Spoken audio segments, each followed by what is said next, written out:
ഹിന്ദുത്വം ചെയ്തത് ഒരു പുതിയ ബ്രാഹ്മണിസം ഉണ്ടാക്കുകയാണ്, പുതിയ തരത്തിലുള്ള ബ്രാഹ്മണിസം ഉണ്ടാക്കുകയാണ്. അത് ബ്രാഹ്മണിസത്തെ ഒരു ഹിന്ദു റേസിസമായി, ഹിന്ദു വംശീയതയായിട്ട് വികസിപ്പിക്കുകയാണ് ചെയ്തത്. സവർക്കർ നടത്തുന്നത് മഹറുകളെയും ഭാംഗികളെയും ചമറുകളെയും ഒപ്പം ഇരുത്തി ഭക്ഷണം കഴിപ്പിച്ചിട്ട് അവരെ കൊണ്ട് ഹിന്ദുധർമ്മം ജയിപ്പിക്കട്ടെ എന്ന് മുദ്രാവാക്യം വിളിപ്പിക്കുകയാണ്. ഏറ്റവും അവസാനത്തെ ആൾക്കും എന്ന് പറഞ്ഞാൽ ഏറ്റവും ഈ ജാതിക്ക് പുറത്ത് നിൽക്കുന്ന ആൾക്കും പൂണൂല് കെട്ടിക്കൊടുക്കുകയാണ്. ഇപ്പം നമ്പൂതിരി നവോത്ഥാനത്തിലൊക്കെ വീട്ടിൽ പറയുന്നത് നമ്പൂതിരിയെ മനുഷ്യനാക്കുക എന്ന് പറയുന്ന മുദ്രാവാക്യം വെക്കുന്നത്. ഇതിന് നേരെ തിരിച്ചാണ് ഇതിൻ്റെ ഉള്ളിലെ മുദ്രാവാക്യം, ഇതിൻ്റെ ഉള്ളിലെ തത്വം വരുന്നത്. ഈ 22 കോടിയിൽ 7 കോടി ദളിതരാണ്. ഈ 7 കോടി ഇനിയിപ്പം മറ്റൊരു 7 കോടി പിന്നാക്കക്കാരായിരിക്കും. അപ്പോൾ അവർ പോയി കഴിഞ്ഞാൽ ബ്രാഹ്മണർ എന്ന് പറഞ്ഞാൽ ന്യൂനപക്ഷമാണ്. വരാൻ പോകുന്ന ലോകം എന്ന് പറഞ്ഞാൽ ഡെമോക്രസിയുടെ ലോകമാണ്. എണ്ണമൊക്കെ വലിയ പ്രാധാന്യമാണ്. ഓട് നോക്കിയാൽ അറിയാം, ഇന്ത്യയിൽ ഇന്ന് രാഷ്ട്രപതി ഒരു ആദിവാസി ആണ്, ദ്രൗപദി മുർമു ആണ്. പ്രധാനമന്ത്രി പിന്നാക്കക്കാരനാണ്, മോഡിയാണ്. ഇനി ധനമന്ത്രി എന്ന് പറഞ്ഞാൽ സ്ത്രീയുമാണ്. ഈ ഹിന്ദു ഹിസ്റ്ററിയെ ഇടയ്ക്കിടയ്ക്ക് പുറത്തുനിന്ന് വന്ന മ്ലേച്ഛന്മാർ നേരിടും. അത് മുഗളരാവാം, യവനരാവാം.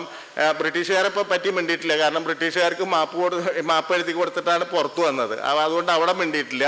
ഗോഡ്സെ പറയുന്നത് അടുത്ത വാചകം എന്ന് പറഞ്ഞാൽ RSSന്റെ ജാതി വിരുദ്ധ വിഭാഗത്തിലാണ് ഞാൻ പ്രവർത്തിച്ചിരുന്നതെന്നാണ്. RSSന്റെ പന്തിഭോജനം നടത്തുന്ന ആ വിഭാഗം കണ്ടക്ട് ചെയ്യലായിരുന്നു എൻ്റെ പണിയെന്നാണ് ഗോഡ്സെ പറയുന്നത്. ഇന്ത്യയെപ്പോലെയുള്ള ഒരു ഹൈറാർക്കിക്കലായിട്ടുള്ള ശ്രേണീകൃതമായിട്ടുള്ള ഒരു സമൂഹത്തിന് സമത്വം, സ്വാതന്ത്ര്യം, സാഹോദര്യം എന്ന് പറയുന്ന പ്രധാനപ്പെട്ട 3 മൂല്യങ്ങളുടെ അടിസ്ഥാനത്തിൽ അതിനെ പുതുക്കി പണിതുകൊണ്ടിരിക്കണം. ഇതിനെയാണ് ജനാധിപത്യം എന്ന് അംബേദ്കർ വിളിക്കുന്നത്. അവസാന കാലത്ത് സവർക്കറുടെ മുദ്രാവാക്യം എന്ന് പറഞ്ഞാൽ ഹിന്ദുവൈസ് ഓൾ പൊളിറ്റിക്സ് ആൻഡ് മിലിറ്ററൈസ് ഹിന്ദുഡം എന്നാണ്. എല്ലാ രാഷ്ട്രീയം, എവിടെയൊക്കെ രാഷ്ട്രീയം പറയുന്നു അവിടെയൊക്കെ ഹിന്ദുത്വം ഒന്ന് തൂളിപ്പോവുക. അഗ്നിവീർ എന്ന് പറയുന്നത് സവർക്കറീസ് ആണ്. എന്ന് പറഞ്ഞാൽ 5 കൊല്ലം കൂടുമ്പോൾ ആൾക്കാരെ മിലിറ്ററൈസ് ചെയ്ത് പുറത്തു വിടുന്നു. ഈ പുറത്തു വിടുന്നവർ എവിടെ പോകുന്നു എന്നുള്ള ക്വസ്റ്റ്യൻ നമ്മൾ ചോദിക്കുന്നില്ല, അത് അവിടെ നിൽക്കുന്നുണ്ട്. ഈ വിഗ്രഹം എടുത്തിട്ട് അഭിറാം ദാസ് എന്ന് പറയുന്ന പൂജാരി ഈ മതിൽ ചാടിക്കടന്നിട്ട് അതിൻ്റെ ഉള്ളിൽ കൊണ്ടുവയ്ക്കുമ്പോൾ പിറ്റേ ദിവസം അത് വലിച്ചു തോട്ടിക്കളയാൻ നെഹ്റു ഉദ്യോഗസ്ഥർക്ക് നിർദ്ദേശം കൊടുക്കുന്നു. മലയാളിയായ KK നായർ എന്ന് പറയുന്ന ആള് ഇത് പരിരക്ഷിച്ച്, അവിടുത്തെ മജിസ്ട്രേറ്റ് ആയിരുന്ന ആള്, കൈനകരിക്കാരനായ ആള് അവിടെ അതിനെ പരിരക്ഷിക്കാൻ ശ്രമിക്കുന്നു. ഇതോടെ ബാബറി പള്ളി എന്ന് പറയുന്ന തർക്കമന്ദിരമായിട്ട് മാറുന്നു. ദളിത് പൊളിറ്റിക്സിന്റെ പ്രധാനപ്പെട്ട ആളായിട്ട് വരുന്ന മായാവതി ഒന്നിച്ച് ഭരിക്കുന്നുണ്ട്. ഇങ്ങനെ നമ്മൾ നോക്കുമ്പോൾ ഈ പറയേണ്ട സെക്യുലറിസം സംരക്ഷിക്കേണ്ട പാർട്ടികൾ മുഴുവൻ ഒന്നല്ലെങ്കിൽ മറ്റൊരു ഘട്ടത്തിൽ പവർ എന്ന് പറയുന്ന ആശയത്തിന് വേണ്ടി, അധികാരം എന്ന് പറയുന്ന ആശയത്തിന് വേണ്ടി ഇതുമായി സന്ധി ചെയ്യുന്ന ഒരു ചരിത്രം നമുക്ക് ജനാധിപത്യ ഇന്ത്യയിൽ കാണാൻ പറ്റും. ദ്രൗപദി മുർമുവിനെ അബ്സോർബ് ചെയ്താൽ എന്താ സംഭവിക്കുക? അവർക്ക് കിരീടത്തിലൊരു രത്നമായി.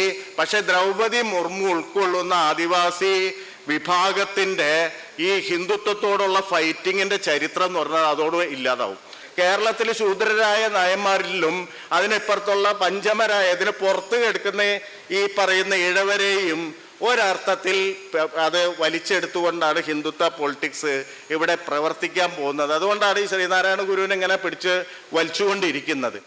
ഈ നവോത്ഥാനത്തെ പറ്റി പറയുമ്പോൾ, നവോത്ഥാനം എന്ന് പറയുന്നത് ഒരു ചരിത്രപരമായ പ്രതിഭാസം എന്ന നിലയിൽ നോക്കുമ്പോൾ അത് നമ്മുടെ ഈ തെരഞ്ഞെടുപ്പ് രാഷ്ട്രീയത്തിന് മുമ്പാണ് അത് കേരള രാഷ്ട്രീയത്തിൽ പ്രവർത്തിച്ചതെന്ന് കാണാൻ കഴിയും. എന്ന് പറഞ്ഞാൽ അത് ഒരു ജനാധിപത്യ പ്രസ്ഥാനമായിരുന്നു. പക്ഷെ ആ ജനാധിപത്യ പ്രസ്ഥാനം പ്രവർത്തിക്കുന്നത് ഒരർത്ഥത്തിൽ ജനാധിപത്യത്തിൻ്റെ മൂല്യങ്ങളെ മുന്നോട്ട് വെച്ച പ്രസ്ഥാനമായിരുന്നു. ആ സമത്വം, സ്വാതന്ത്ര്യം, സാഹോദര്യം എന്നൊക്കെ പറയുന്ന പ്രധാനപ്പെട്ട മൂല്യങ്ങളെ കൊണ്ടുവന്ന പ്രസ്ഥാനമായിരുന്നു. പല കാലഘട്ടങ്ങളിലായി, ഒറ്റ അടിക്കല്ല എന്നൊക്കെ നിങ്ങൾക്ക് അറിയാം. അതിൻ്റെ വിശദാംശങ്ങളിലേക്ക് ഞാൻ കടക്കുന്നില്ല. പക്ഷേ ശ്രീനാരായണ ഗുരുവും അയ്യങ്കാളിയും പൊയ്കയിൽ യോഹന്നാനും ഒക്കെ ജീവിച്ചിരുന്നത് ഒരു സ്വതന്ത്ര ഇന്ത്യക്ക് മുമ്പായിരുന്നു എന്ന് ഓർക്കണം. അല്ലെങ്കിൽ അവരുടെ പ്രധാനപ്പെട്ട പ്രവർത്തനങ്ങൾ നടന്നിരുന്നതൊക്കെ തന്നെ ഒരു സ്വതന്ത്ര റിപ്പബ്ലിക് ആകുന്നതിന് മുമ്പായിരുന്നു. അത് ആ കാലത്താണ് ഒരു പക്ഷേ ഏറ്റവും അധികം ജാതിവിരുദ്ധ പ്രസ്ഥാനങ്ങൾ ഉണ്ടാവുകയും ജാതിവിരുദ്ധ പ്രസ്ഥാനങ്ങൾ തുടർച്ചയായിട്ട് മുന്നോട്ട് പോവുകയും ചെയ്തിരുന്നത്. ഹിന്ദുത്വവും അതിൻ്റെ ബദലായിട്ട് തന്നെയാണ് ഉണ്ടാവുന്നത്. എന്ന് പറഞ്ഞാൽ ഹിന്ദുത്വത്തിൻ്റെ വേരുകളും കിടക്കുന്നത്, ഹിന്ദുത്വ രാഷ്ട്രീയത്തിൻ്റെ വേരുകളും കിടക്കുന്നത് ഈ പറയുന്ന സ്വതന്ത്ര ഇന്ത്യക്ക് മുമ്പാണ് എന്ന് നമുക്ക് കാണാൻ കഴിയും. സവർക്കറുടെ പ്രധാനപ്പെട്ട ഈ ഹിന്ദുത്വത്തിൻ്റെ മാനിഫെസ്റ്റോ എന്ന് വിളിക്കാവുന്ന ഹിന്ദുത്വ എന്ന് പറയുന്ന ടെക്സ്റ്റ് ഇറങ്ങുന്നത് 1923 അതിനെ അവലംബിച്ചിട്ടുള്ള ഹിന്ദുത്വ പ്രസ്ഥാനം RSS രൂപീകരിക്കുന്നത് 1925 നമുക്കറിയാം. അപ്പോൾ ഒരു പ്രധാനപ്പെട്ട പ്രശ്നം, നവോത്ഥാനം പ്രധാനമായിട്ട് നേരിട്ടിരുന്നത് കേരളത്തിലാവട്ടെ പൊതുവെ ഇന്ത്യയിലാവട്ടെ അത് മനുവാദി ബ്രാഹ്മണിസത്തെയാണെന്ന് നമുക്കറിയാം. അപ്പോൾ ഈ മനുവാദി ബ്രാഹ്മണിസം എന്ന് പറയുന്നത് അത് ഒരു തരത്തിൽ അത് പുറത്താക്കുന്ന അല്ലെങ്കിൽ അത് ഒരു എക്സ്ക്ലൂസീവായിട്ടുള്ള ഒരു പ്രസ്ഥാനമായിരുന്നു എന്നറിയാം. എന്ന് പറഞ്ഞാൽ ബ്രാഹ്മണരാണ് ഏറ്റവും ശുദ്ധി ഉള്ള ആളുകൾ, അല്ലെങ്കിൽ സവർണതയാണ് ഒരു ശുദ്ധിയുടെ മണ്ഡലം, അതിന് പുറത്തുള്ള എല്ലാ ആശയങ്ങളും എല്ലാ മനുഷ്യരും അതിന് പുറത്താണ് എന്നുള്ളതാണ്. ഈ പുറത്താണെന്ന് പറയുമ്പോൾ അത് ഭൗതികമായും പുറത്തു നിർത്തിയിരുന്നു, മറ്റു തരത്തിലും താത്വികമായും അല്ലെങ്കിൽ ഇൻ്റലക്ച്വലായിട്ടും അതിനൊക്കെ പുറത്തു നിർത്തിയിരുന്നു. ഒരാൾക്ക് ബ്രാഹ്മണരുടെ അടുത്തേക്ക് ചെല്ലാൻ പറ്റില്ല, താഴ്ന്ന ജാതിയിൽപ്പെട്ട ആളുകൾക്ക് എന്നൊക്കെ നിങ്ങൾക്കറിയാം. എന്ന് പറഞ്ഞാൽ പുറത്താക്കൽ പ്രസ്ഥാനമായിരുന്നു ഈ മനുവാദി പ്രസ്ഥാനം എന്ന് പറയുന്നത്. എങ്ങനെയൊക്കെ മനുഷ്യരെ, മഹാഭൂരിപക്ഷം വരുന്ന മനുഷ്യരെ പുറത്ത് നിർത്താം എന്നുള്ള ഒരു ആലോചനയാണ്. അതുവഴി അധികാരം, എല്ലാ തരത്തിലുള്ള ആത്മീയവും ഭൗതികവും സാംസ്കാരികമായിട്ടുള്ള അധികാരം കുറച്ച് പേരിൽ അത് അധിഷ്ഠിതമാക്കുക എന്ന് പറയുന്ന പ്രവർത്തന തത്വമാണ് അതിലുണ്ടായിരുന്നത്. പക്ഷേ ഹിന്ദുത്വം എന്ന് പറയുന്നത് മനുവാദി ബ്രാഹ്മണിസം അല്ല. അത് നമ്മളെ ഒരു വലിയ തെറ്റിദ്ധാരണ ആണ്, അല്ലെങ്കിൽ നമുക്ക് നേരിടാൻ നവോത്ഥാനം ടൂളുകൾ തന്നിട്ടുള്ളത് കൊണ്ട് ആ മനുവാദി പ്രസ്ഥാനമാക്കി മാത്രം ഇതിനെ ചിത്രീകരിച്ചാൽ അതിനെ നേരിടുക എളുപ്പമാണ്. കാരണം നമ്മുടെ കയ്യിലുള്ള ടൂൾസ് അതാണുള്ളത്. പഴയ ബ്രാഹ്മണിസത്തിന് നേരിടാനാണ്. ഹിന്ദുത്വം ചെയ്തത് ഒരു പുതിയ ബ്രാഹ്മണിസം ഉണ്ടാക്കുകയാണ്, പുതിയ തരത്തിലുള്ള ബ്രാഹ്മണിസം ഉണ്ടാക്കുകയാണ്.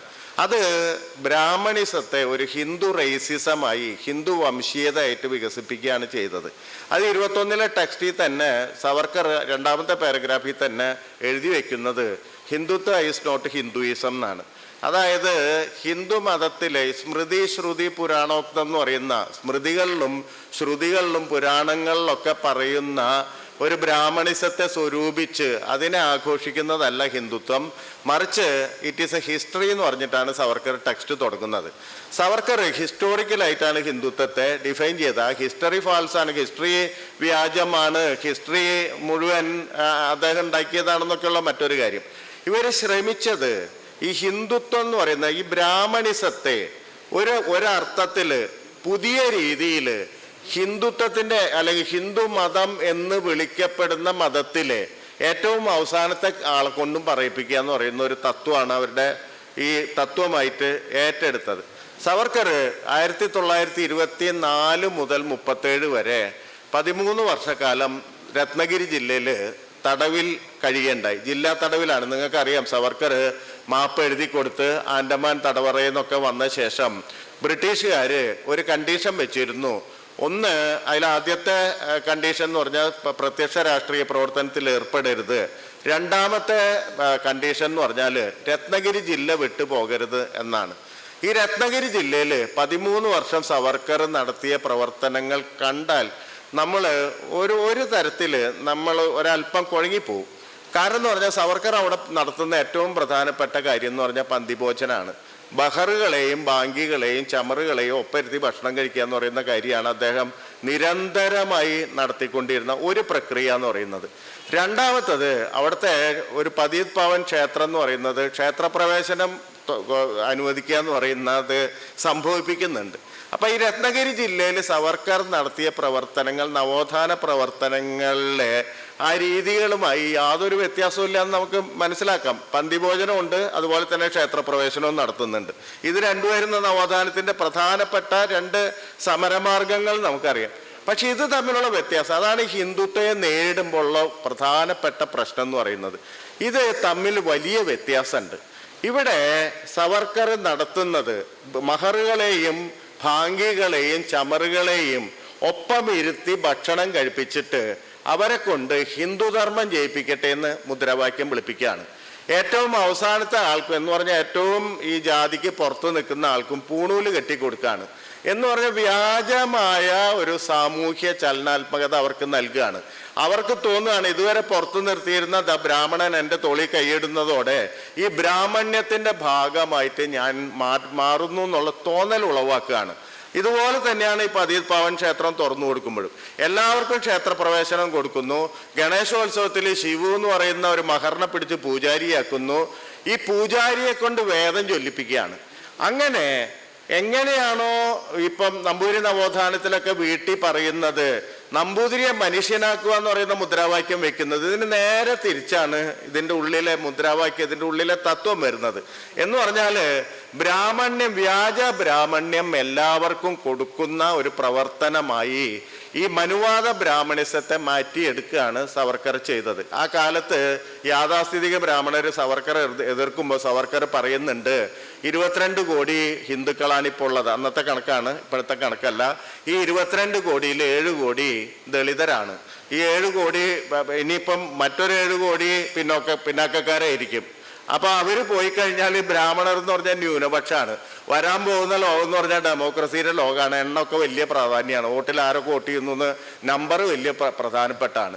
അതുകൊണ്ട് നിങ്ങൾ ഈ മനുവാദ ബ്രാഹ്മണിസം കെട്ടിപ്പിടിച്ചിരുന്ന ഉള്ള ആൾക്കാരെ പുറത്താക്കി കഴിഞ്ഞാൽ ഈ ഹിന്ദുത്വം അല്ലെങ്കിൽ ഈ ഹിന്ദുത്വ ആശയം അല്ലെങ്കിൽ ബ്രാഹ്മണിസം എന്ന് പറയുന്ന ആശയം ഇപ്പം തന്നെ അസ്തമിക്കും. മാത്രമല്ല ദളിതർക്ക് അവിടെ ബ്രിട്ടീഷുകാർ വിദ്യാലയം തുറന്നു കൊടുത്തു. നിങ്ങൾ അവിടെ പോയി എതിർക്ക്, ബ്രിട്ടീഷുകാരൻ്റെ വെടിയുണ്ട നിന്റെ നെഞ്ചി കൊള്ളുന്നല്ലാതെ മറ്റൊന്നും നിനക്ക് കിട്ടില്ല. അപ്പോൾ ആ പ്രോസസ്സാണ് RSS ഏറ്റെടുക്കുന്നത് എന്നുള്ളത് വളരെ വ്യക്തമായിട്ട് മനസ്സിലാക്കണം. എന്ന് പറഞ്ഞാൽ ഒരു ഹിന്ദു വംശീയത സൃഷ്ടിക്കുകയാണ്. ഈ ഹിന്ദു വംശീയതയുടെ ഉള്ളിലെ തത്വം എന്ന് പറയുന്ന ബ്രാഹ്മണിസാണ്. പക്ഷെ അത് മനുവാദത്തിൻ്റെ തരത്തിലുള്ള പ്രവർത്തിക്കുക, പുറത്താക്കുകയല്ല, മറിച്ച് ഇൻക്ലൂസീവ് ആക്കുകയാണ്, എല്ലാവരും ഉൾപ്പെടുത്തുകയാണ്. നിങ്ങൾ നോക്കിയാൽ അറിയാം, ഇന്ത്യയിൽ ഇന്ന് രാഷ്ട്രപതി ഒരു ആദിവാസി ആണ്, ദ്രൗപദി മുർമു ആണ്.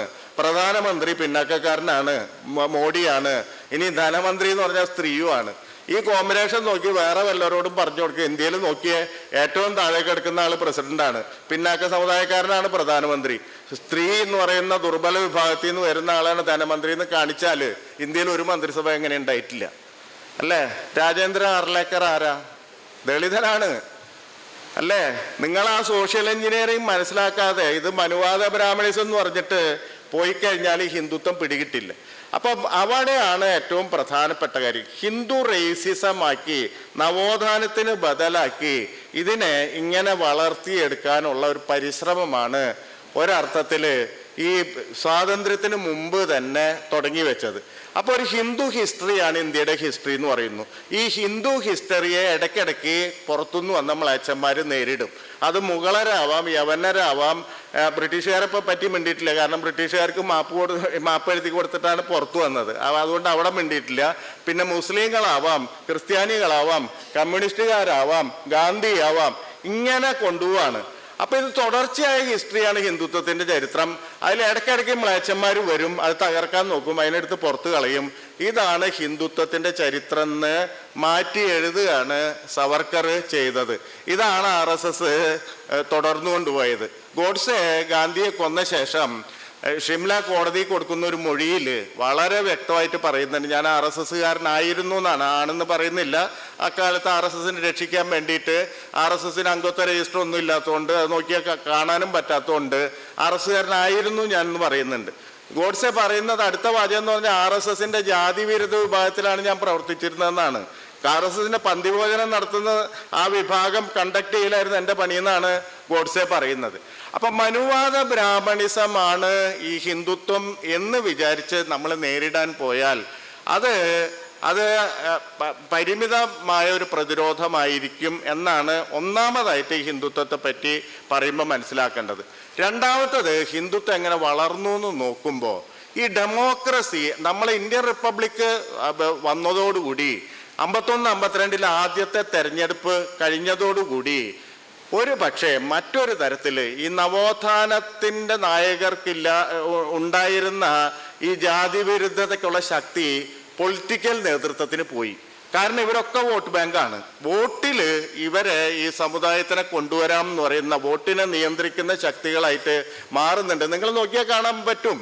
അതായത് നവോത്ഥാന നായകർ പറഞ്ഞിരുന്ന അത്രയും സ്ട്രോങ് ആയിട്ടുള്ള, അത്രയും ശക്തിമത്തായിട്ടുള്ള ഒരു മതവിമർശനമോ അല്ലെങ്കിൽ ജാതി വിമർശനമോ അല്ലെങ്കിൽ മറ്റൊരു തരത്തിൽ തിയോളജിക്കലായിട്ടുള്ള വിമർശനമോ, തിയോളജിയെ എതിർക്കുന്ന ആ വിമർശനത്തിനോ സ്വതന്ത്ര ഇന്ത്യയെ ശക്തി കുറഞ്ഞു വരികയാണ് ചെയ്തിട്ടുള്ളത്. ജവഹർലാൽ നെഹ്റു ഒരുപക്ഷെ അതിൻ്റെ ഏറ്റവും തീവ്രമായ ശബ്ദമായി നിൽക്കുന്നത് കൊണ്ടാണ്. അതിനുശേഷം ഇങ്ങനെ വരികയാണ്, താഴേക്ക് വരികയാണ്. കാരണം എലക്ഷൻ ഒരു സാങ്കേതിക ക്രിയയാണ്. അതിൽ കൂടുതൽ വോട്ട് കിട്ടുന്ന ആളാണ് ജയിക്കുക എന്ന് പറയുന്നത്. ആ പൊളിറ്റിക്കൽ ഡെമോക്രസിയുടെ സാങ്കേതികത എന്ന് പറയുന്ന ഏറ്റവും പ്രധാനപ്പെട്ട കാര്യമായിട്ട് അബോധത്തിൽ, രാഷ്ട്രീയത്തിൻ്റെ അബോധത്തിൽ വർത്തിക്കാൻ തുടങ്ങി.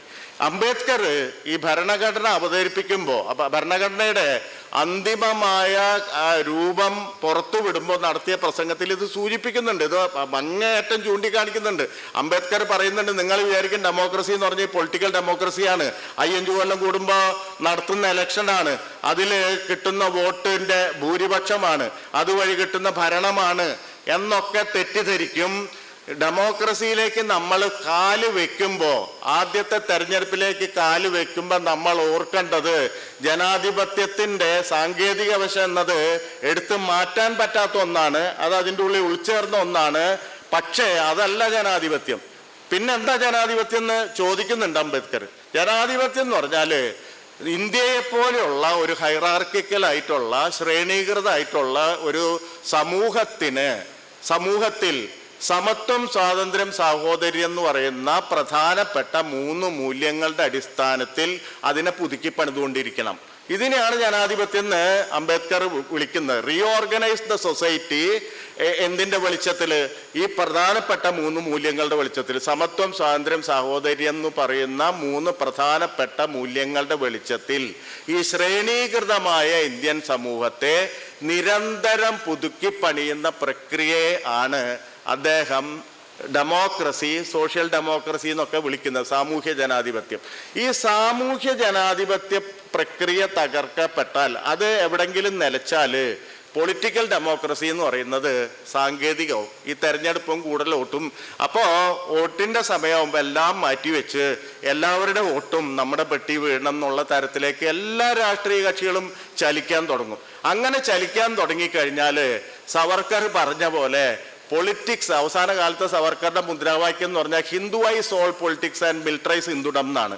എല്ലാ രാഷ്ട്രീയം, എവിടെയൊക്കെ രാഷ്ട്രീയം പറയുന്നു അവിടെയൊക്കെ ഹിന്ദുത്വം ഒന്ന് തൂളിപ്പോവുക, ഹിന്ദുവൈസ് ചെയ്യുക, പൊളിറ്റിക്സ് മുഴുവനായിട്ട് ഹിന്ദുവൈസ് ചെയ്യുക. അങ്ങനെ ഹിന്ദുവൈസ് ചെയ്ത പൊളിറ്റിക്സിൽ നിന്ന് ഉണ്ടാവുന്ന ഒരു സൊസൈറ്റീനെ, ഹിന്ദു സൊസൈറ്റീനെ മിലിറ്ററൈസ് ചെയ്യുക, സൈനികവൽക്കരിക്കുക. അങ്ങനെ സൈനികവൽക്കരിച്ചു കഴിഞ്ഞാൽ പിന്നെ ഹിന്ദുത്വത്തിന് തിരിഞ്ഞു നോക്കേണ്ടി വരില്ല എന്നാണ് സവർക്കർ അവസാനം ഉപദേശിച്ചിട്ടുള്ള ഒരു കാര്യം എന്ന് പറയുന്നത്. ഈ മിലിറ്ററൈസേഷനൊക്കെ ഇപ്പം സ്റ്റേറ്റ് തന്നെ ഏറ്റെടുത്ത്, അഗ്നിവീർ എന്ന് പറയുന്നത് സവർക്കറീസ് ആണ്. എന്ന് പറഞ്ഞാൽ 5 കൊല്ലം കൂടുമ്പോൾ ആൾക്കാരെ മിലിറ്ററൈസ് ചെയ്ത് പുറത്തു വിടുന്നു. ഈ പുറത്തു വിടുന്നവർ എവിടെ പോകുന്നു എന്നുള്ള ക്വസ്റ്റ്യൻ നമ്മൾ ചോദിക്കുന്നില്ല, അത് അവിടെ നിൽക്കുന്നുണ്ട്. കാരണം ഹിന്ദുത്വ രാഷ്ട്രീയത്തിന് ജനാധിപത്യ മാർഗത്തിൽ കൂടെ പോകാൻ പറ്റാത്ത ഒരു ഘട്ടം വന്നാൽ, ഒരു കൈകൊട്ടിയാൽ ഇവർ മുഴുവൻ ഒരു വലിയ സൈന്യമായിട്ട് വന്നു നിൽക്കും.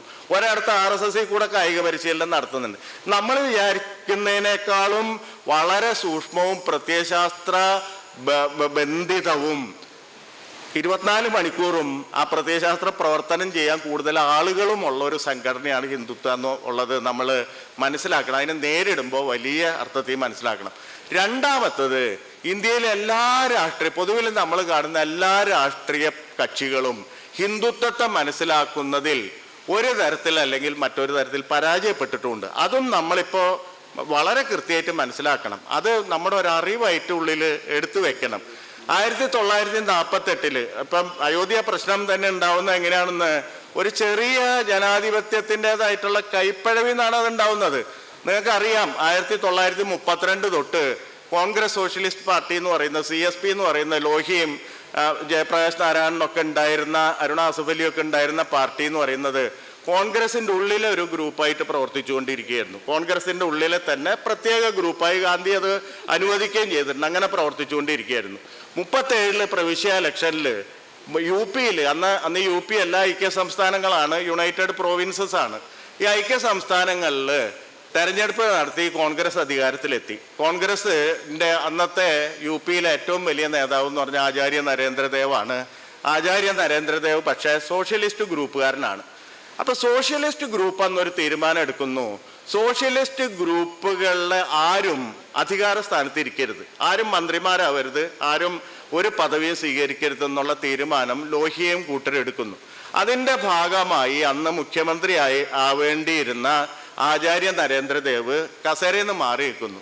അവിടെ ആ കസേരയിൽ കയറിയിരിക്കുന്നത് ഗോവിന്ദ് വല്ലഭ് പന്ത് എന്ന് പറയുന്ന GB പന്ത് എന്ന് പറയുന്ന പട്ടേലിൻ്റെ അനുയായിയായ കോൺഗ്രസിൻ്റെ ഉള്ളിലെ വലതുപക്ഷ കാർ എന്ന് വിളിക്കാവുന്ന, കോൺഗ്രസ് ഒരു സെൻട്രിസ്റ്റ് കക്ഷിയായിരുന്നു, നിങ്ങൾക്കറിയാം, എല്ലാ തരത്തിലുള്ള ആളുകളുണ്ട്. വലതുപക്ഷ അനുഭാവിയായ GB പന്താണ് മുഖ്യമന്ത്രി കസേരയിലെത്തുന്നത്. 48-ൽ CSP ഈ കോൺഗ്രസ് സോഷ്യലിസ്റ്റ് പാർട്ടി തീരുമാനിക്കുന്നു നമുക്ക് പ്രത്യേക പാർട്ടിയായിട്ട് നിൽക്കാം. 48-ൽ അവർ ഇത്രയും കാലം കോൺഗ്രസിൻ്റെ ഉള്ളിലെ ഗ്രൂപ്പായി എന്നത്, കേരളത്തിൽ അതൊക്കെ നേരെ കമ്മ്യൂണിസ്റ്റ് പാർട്ടിയിലേക്കാണ് പോയത്, നിങ്ങൾക്കറിയാം. അവിടെ ഇന്ത്യൻ ചരിത്രത്തിൽ അങ്ങനെയല്ല സംഭവിച്ചത്. അവർ പ്രത്യേക പാർട്ടിയായിട്ട് മാറുകയാണ്.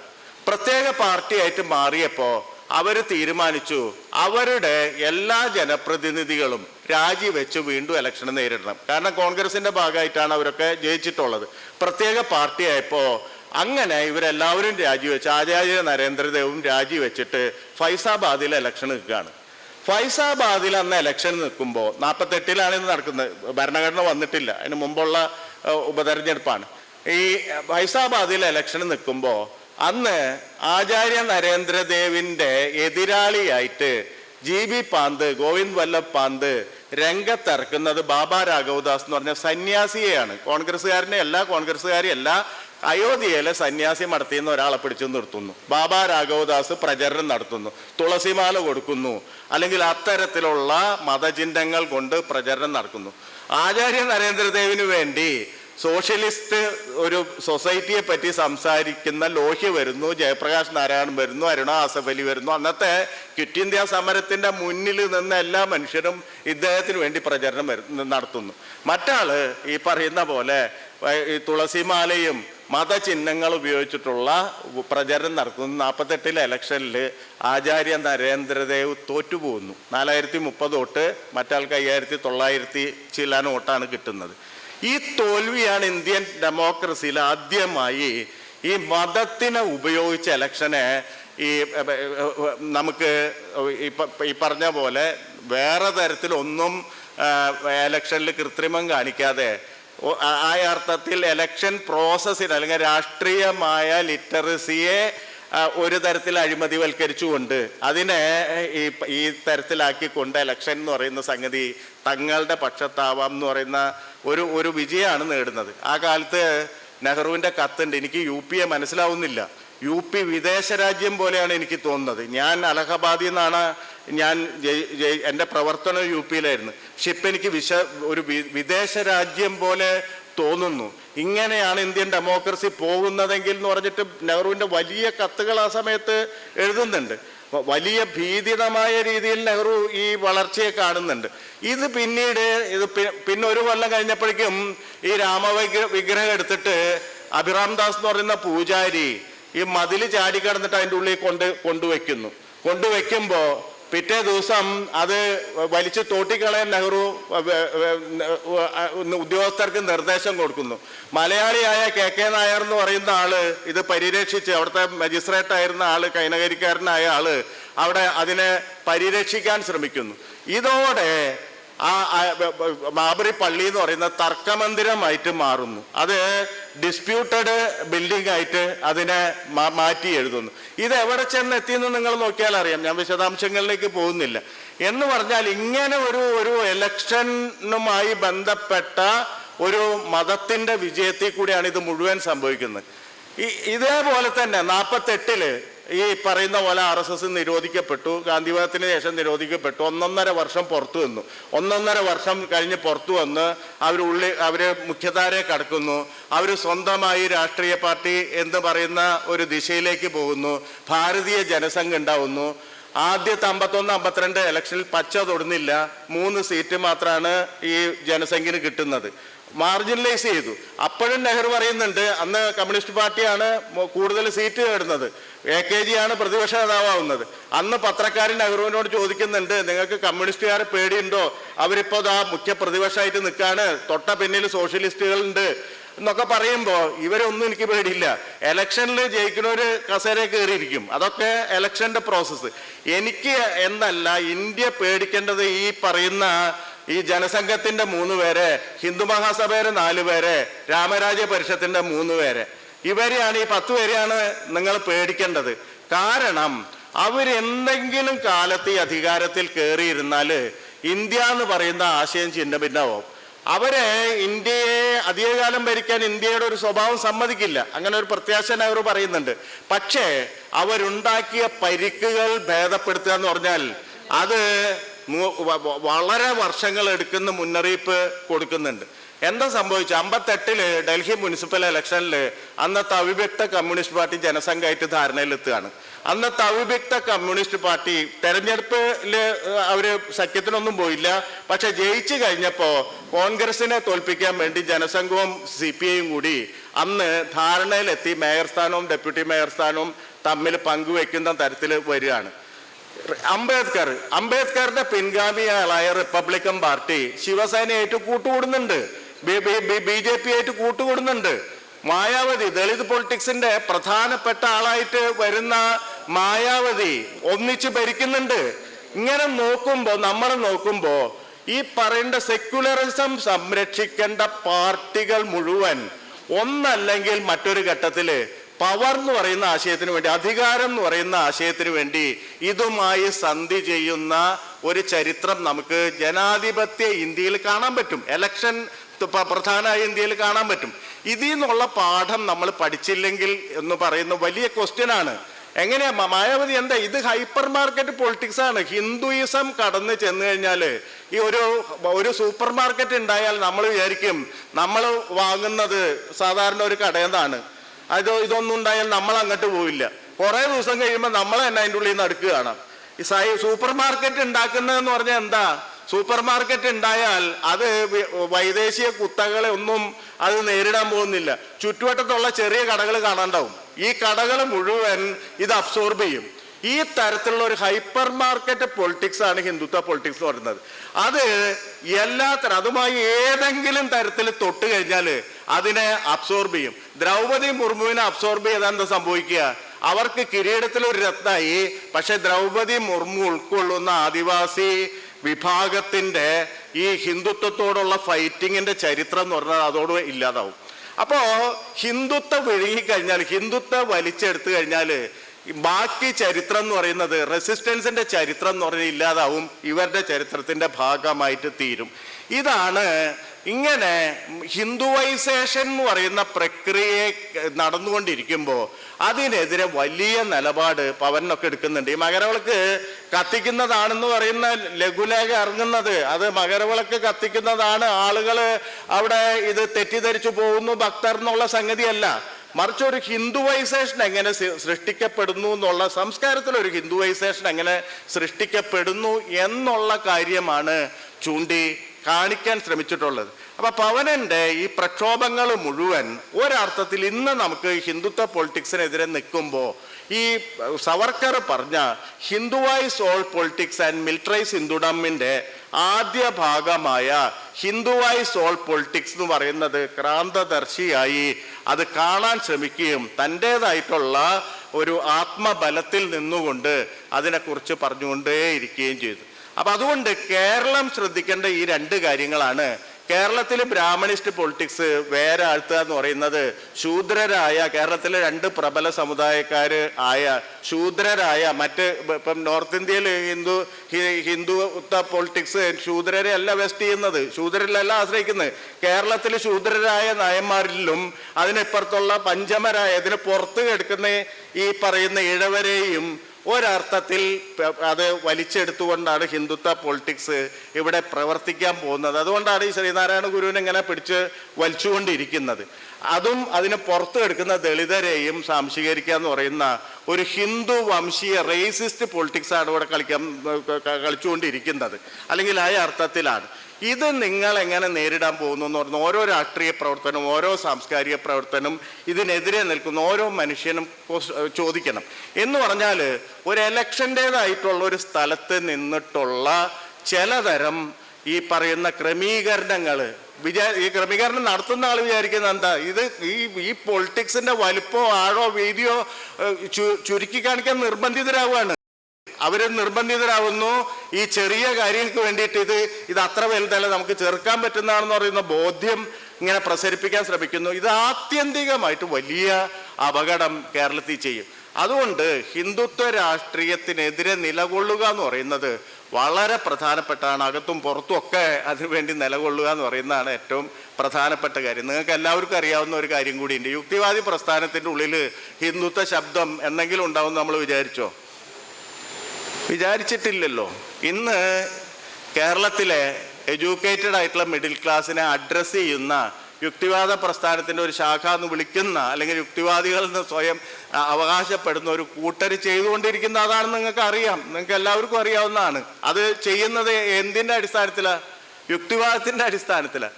അത് സാം ഹാരിസും ഒക്കെ ഇവിടെ ചെയ്ത പോലെ, ഒരു പരിധി വരെ റിച്ചാർഡ് ഡോക്കിൻസ് ഒക്കെ അമേരിക്കയിൽ ചെയ്ത പോലെ